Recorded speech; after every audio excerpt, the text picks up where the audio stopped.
सरकारी कर्मचारियों के लिए खुशखबरी, केंद्रीय कर्मचारियों के लिए दोस्तों। और इस वीडियो में हम बात करेंगे एक आर्टिकल के माध्यम से डीए में बढ़ोतरी को लेकर के बहुत बड़ा अपडेट है। सभी कर्मचारियों को जुलाई में जो डीए बढ़ने वाला है, कितना बढ़ेगा, इसी का इंतज़ार था। तो इस वीडियो में हम उसी के बारे में डिस्कस करने वाले हैं। एक आर्टिकल के माध्यम से जुलाई में आएगा बड़ा तोहफा, डीए में 4% की बढ़ोतरी लगभग तय, 7th पे कमीशन डीए हाइक। ये पूरा अपडेट इसी वीडियो में आपको मिलेगा। तो चलिए दोस्तों वीडियो को शुरू करते हैं। लेकिन वीडियो को शुरू करने से पहले जितने भी भाई लोग हमारे चैनल पर नए हैं, पुराने चैनल को सब्सक्राइब नहीं किया है तो चैनल को दोस्तों सब्सक्राइब करके बेल आइकन प्रेस कर लें। चलिए शुरू करते हैं फटाफट के अंदाज में। लेकिन वीडियो आप लोग पूरा देखें अच्छे से, और ये अच्छी अपडेट है आप सबके लिए। 7th पे कमीशन डीए हाइक, केंद्र सरकार के कर्मचारियों की मौज नहीं, मार्च लिखा 2025 में महज 2%, जो जनवरी में डीए बढ़ता है वो 2% बढ़ा था दोस्तों, जिससे डीए 53% से बढ़कर के 55% हुआ था। हालांकि ये बढ़ोतरी उम्मीद से काफ़ी कम थी, लेकिन अब सभी की नज़र जुलाई 2025 की संभावित बढ़ोतरी पर टिकी हुई है। ताज़ा आंकड़ों के मुताबिक इस बार महंगाई भत्ते में अच्छी खासी बढ़ोतरी देखने को मिल सकती है। कर्मचारी संगठनों और वेतन विशेषज्ञों को भरोसा है कि इस बार सरकार ज़्यादा उदारता दिखा सकती है। डीए में दोस्तों 3 से 4% तक इजाफा संभव है, ऐसा अनुमान लगाया जा रहा है। क्यों है डीए हाइक इतना खास? देखिए दोस्तों, डीए जो है इतना खास क्यों है? अब खास तो होगा ही दोस्तों, क्योंकि जब डीए 3% या 4% बढ़ता है तो उससे सैलरी बढ़ती है, तो खास है। जुलाई 2025 का डीए इसलिए भी खास है क्योंकि ये संभवतः 7वें वेतन आयोग के तहत मिलने वाला आखिरी महंगाई भत्ता है। दोस्तों 2025 में दिसंबर में 7वां वेतन आयोग समाप्त हो जाएगा, इसकी जो अवधि ख़त्म हो जाएगी, और जनवरी से 8वां वेतन आयोग लागू होगा। इसलिए जो महंगाई भत्ता है आखिरी है 7वें वेतन आयोग का, भी हो सकता है। सरकार ने पहले ही संकेत दिए हैं कि 1 जनवरी 2026 से 8वें वेतन आयोग की सिफारिशें लागू हो सकती हैं। हालांकि आयोग का गठन अभी तक नहीं हुआ है। ऐसे में अगर देरी होती है तो कर्मचारियों को लंबे समय तक इस डीए के भरोसे ही रहना पड़ेगा। इसलिए कर्मचारी चाह रहे हैं कि जुलाई का डीए उनकी मौजूदा महंगाई से निपटने के लिए पर्याप्त हो। अप्रैल के आंकड़े दे रहे हैं राहत की खबर। अप्रैल 2025 में जो उपभोक्ता मूल्य सूचकांक आया है उसमें 0.5 अंकों की बढ़ोतरी दर्ज हुई है। ये सूचकांक अब 143.5 पर पहुंच गया है, जो जनवरी के 143.2 के मुकाबले बेहतर है। यह एक अच्छा संकेत है क्योंकि डीए की गणना इसी इंडेक्स पर आधारित होती है। अगर मई और जून के आंकड़े भी इसी तरह पॉजिटिव आते हैं तो जुलाई में डीए में बम्पर बढ़ोतरी की उम्मीद लगाई जा सकती है या फिर की जा सकती है।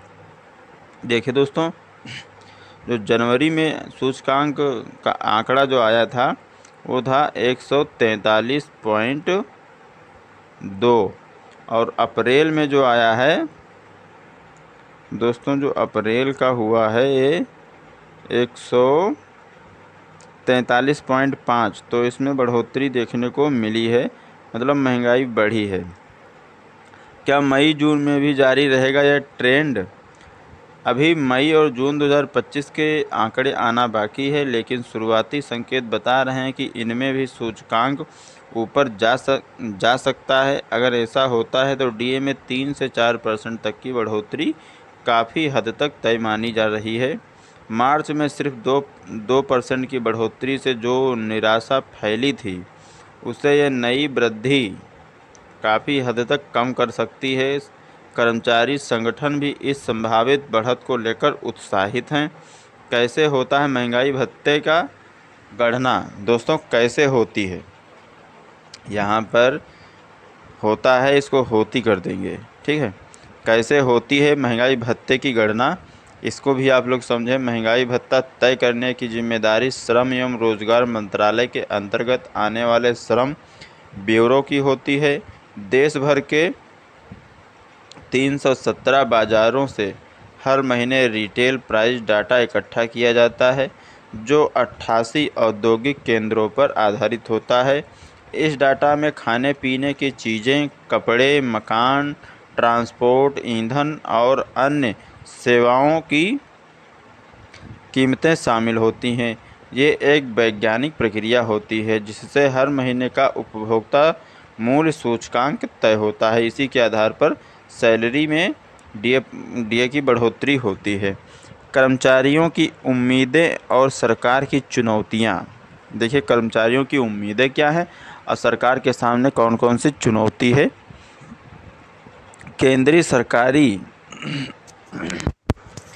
केंद्रीय कर्मचारी लंबे समय से अच्छी डीए हाइक की मांग कर रहे हैं। महंगाई तेज़ी से बढ़ रही है, लेकिन डीए की वृद्धि उतनी तेज़ी नहीं हो पा रही है। मार्च में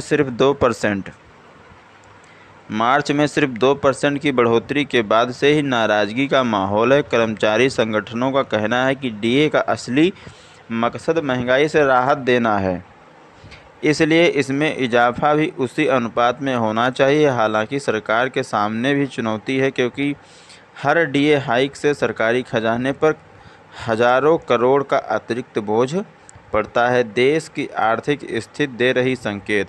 दोस्तों, देश की आर्थिक स्थिति जो है वो क्या संकेत दे रही है। देश की मौजूदा आर्थिक स्थिति डीए बढ़ोतरी के अनुकूल नज़र आ रही है। सरकार का टैक्स कलेक्शन बढ़ा है, खासकर जीएसटी कलेक्शन में लगातार बढ़ोतरी हो रही है। वहीं महंगाई दर भी फ़िलहाल कंट्रोल में है। ऐसे में सरकार के पास कर्मचारियों को राहत देने की गुंजाइश बन रही है।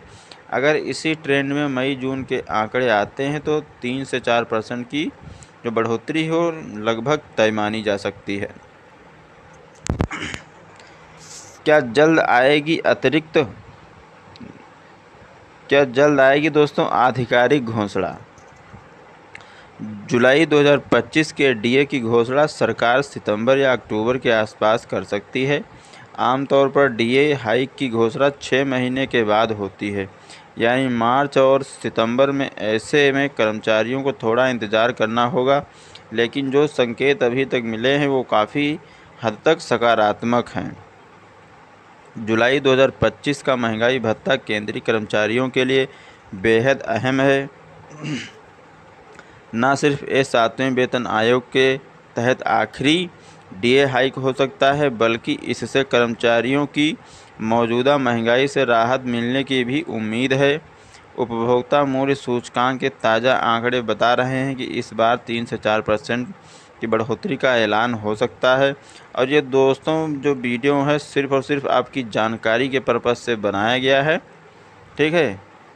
सिर्फ़ और सिर्फ आपकी जानकारी के लिए, नॉलेज के बनाया गया है। इसमें अभी कुछ कन्फर्म नहीं बोला जा सकता है कि कितना महंगाई भत्ता आपका बढ़ सकता है। बस उम्मीद है कि ऐसे ही आंकड़े मई जून में आए तो 3% से 4% की बढ़ोतरी देखी जा सकती है। अब जितने भी भाई कर्मचारी इस वीडियो को देख रहे हैं उन सब के लिए अच्छी खबर है। इतना अगर बढ़ता है तो पिछली बार जो 2% बढ़ा था लगभग कुछ मैनेज हो जाएगा दोस्तों। और आप लोग इस वीडियो को ज़्यादा से ज़्यादा लोगों तक पहुंचाएं। अगर अच्छा लगा है वीडियो तो लाइक करें, शेयर करें। ऐसे ही नए नए अपडेट पाने के लिए चैनल को सब्सक्राइब करके बेल आइकन प्रेस कर दें। मिलेंगे एक नए वीडियो में नई जानकारी के साथ में। तब तक के लिए दोस्तों जय हिंद, जय भारत।